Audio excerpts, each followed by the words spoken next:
Muy buenas noches a todos. Hoy es 20 de mayo del año 2026. Son más de las 11 de la noche. Les habla José Antonio Ortuste Alba por este canal. Y en esta oportunidad quisiera compartirles un tema de la historia de Bolivia. Son interpretaciones, son recursos bibliográficos, de manuales de texto, de artículos, sobre todo de manuales de texto y de reinterpretaciones a nivel teórico, que va a titular Momentos políticos en diálogo sincrónico, dos excursos bolivianos. Voy a revisar 4 obras bibliográficas como un requisito de las interpretaciones. La primera es Historia General de 1921 de Alcides Arguedas, a cargo de Ignacio Prudencio Bustillos, el año 1946, con el prólogo de Adolfo Costa Durrels y la reedición de Luis H. Antezana, de 1946 y del 2015-2016, una reedición a cargo del Archivo Nacional de Bolivia. Por otra parte, revisaré Nacionalismo y Coloniaje a cargo de Carlos Montenegro, un ensayo premiado el año 1944. Y en el estudio del Bicentenario, llevado adelante por Fernando Mayorga. Por otro lado, señalaré el alcance de Historia de Bolivia 2003, una reedición de José de Mesa, Teresa Gisbert y Carlos de Mesa, fundamentalmente en el siglo XVII y siglo XVIII, las reformas borbónicas, el gobierno colonial en las Indias americanas, las sublevaciones indígenas, y terminaré con De la Revolución al Pachacuti. Es una obra de Filemón Escobar del año 2008. En estas obras señalaré el alcance que tienen personajes y cómo repercuten en la función y la crónica, los anales, los hitos de la historia. Anales, crónicas son, o las biografías son, condiciones estratégicas de interpretar, de producir historia, de producir bibliografía de la historia.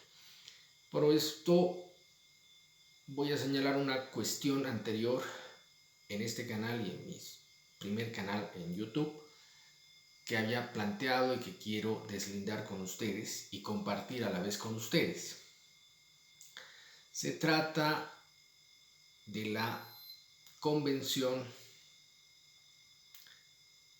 Americana de Derechos Humanos, firmada en San José de Costa Rica en el año 1969, ratificada por Bolivia hasta el año 92 bajo la ley 1430.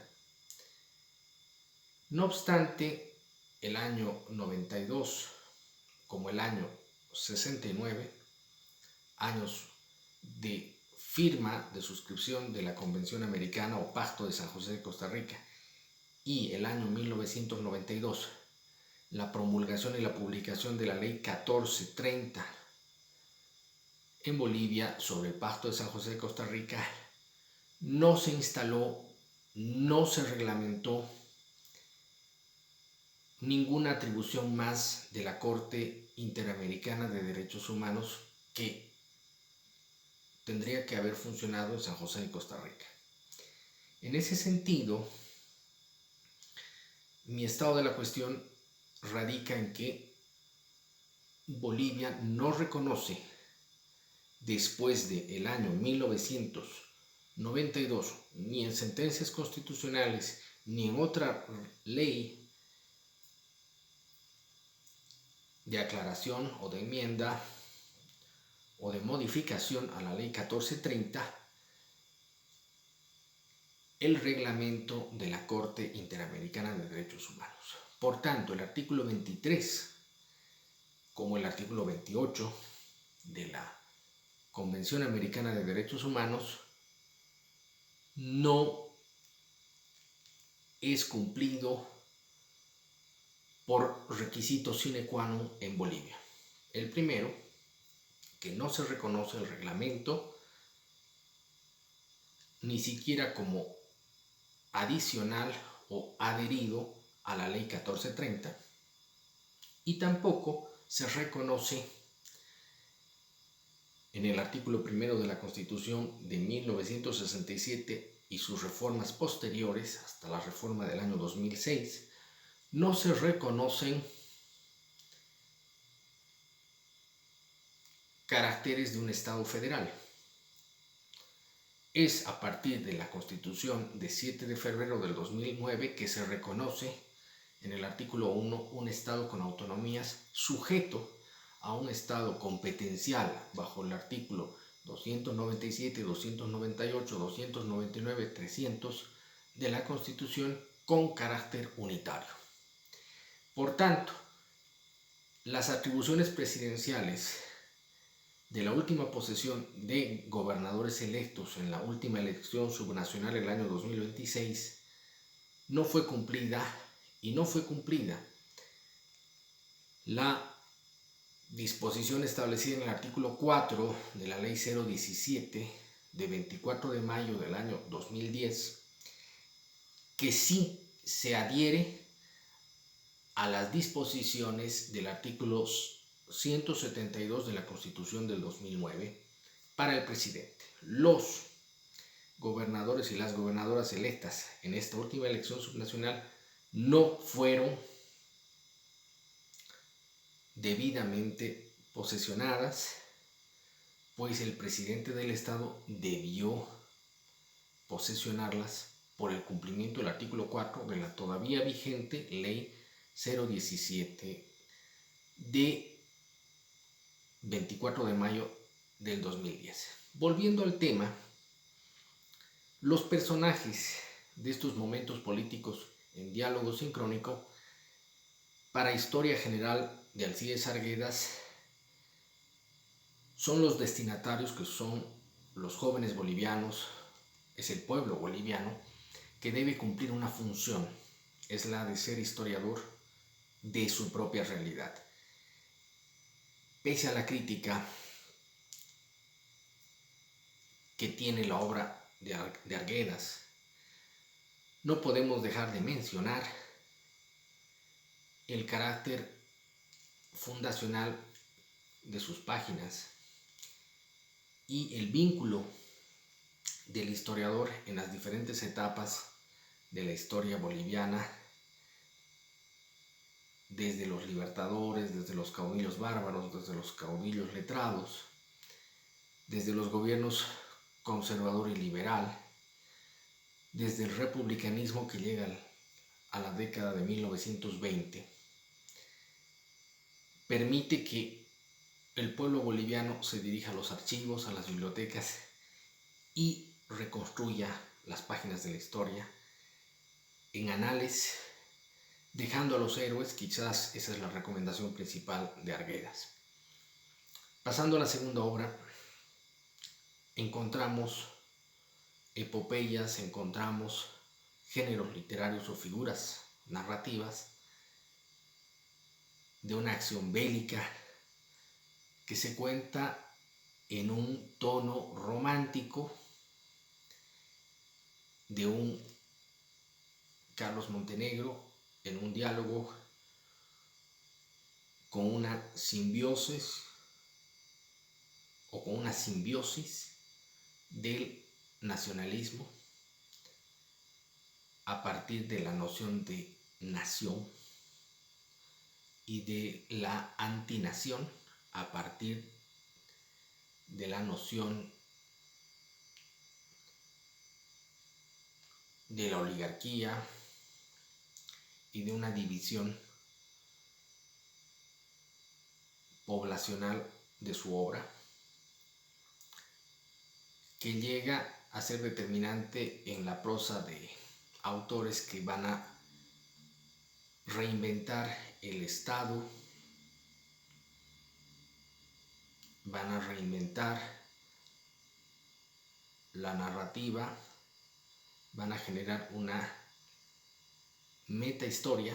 Esta es una técnica que se usa como recurso estratégico por escuelas de historiadores como los anales, ¿no? En esta oportunidad vamos a hacer un uso recursivo a los principales personajes y a los principales textos, nada más.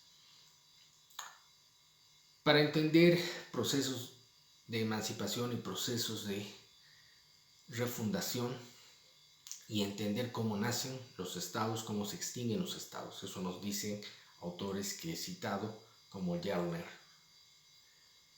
que es de origen checo.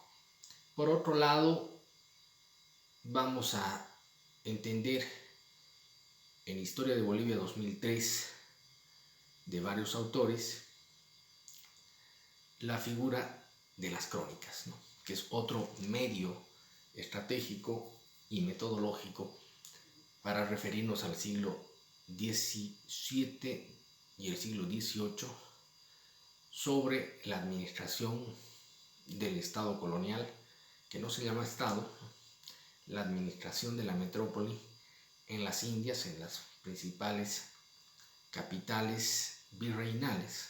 Virreinal es un término que usa en la estética Teresa Gisbert, y fundamentalmente vamos a recoger las leyes de Toledo, del virrey Toledo, vamos a recoger la jurisdicción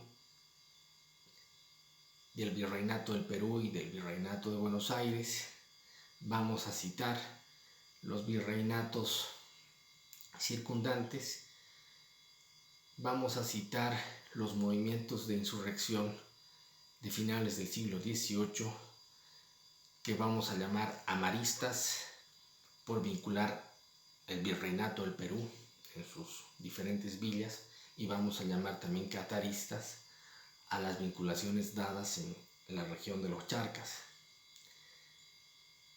Son notas al pasar y son desviaciones de un canon histórico, vamos a llamarlo así, de hitos y de reflexiones bibliográficas. Por otro lado, nos vamos a remitir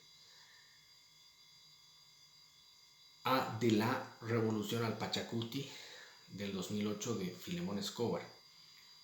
Vamos a llamar Bitácora por la Vida, haciendo mención a la Marcha de la Vida, el año 1985, a cargo de Filemón Escobar, un líder histórico del sindicalismo boliviano y uno de los fundadores del movimiento al socialismo en los años 90, junto con Evo Morales y junto con otra dirigencia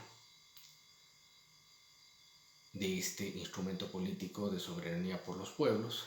Vamos a remitirnos a una bitácora del siglo XIX, no, es del siglo XX.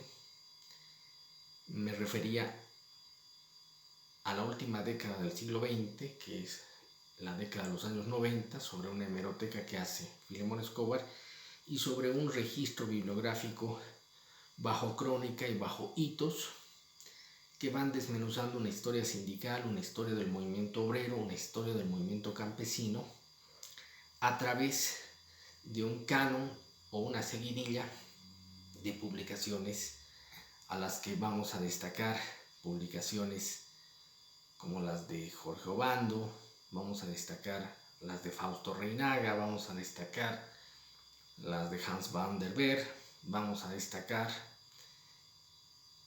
más literatura que se ha producido sobre Bolivia y en el contexto evidentemente del siglo XX, que ha contado el siglo XX y ha contado parte de una historia del siglo XIX en Bolivia, fundada en el movimiento obrero. Por supuesto que están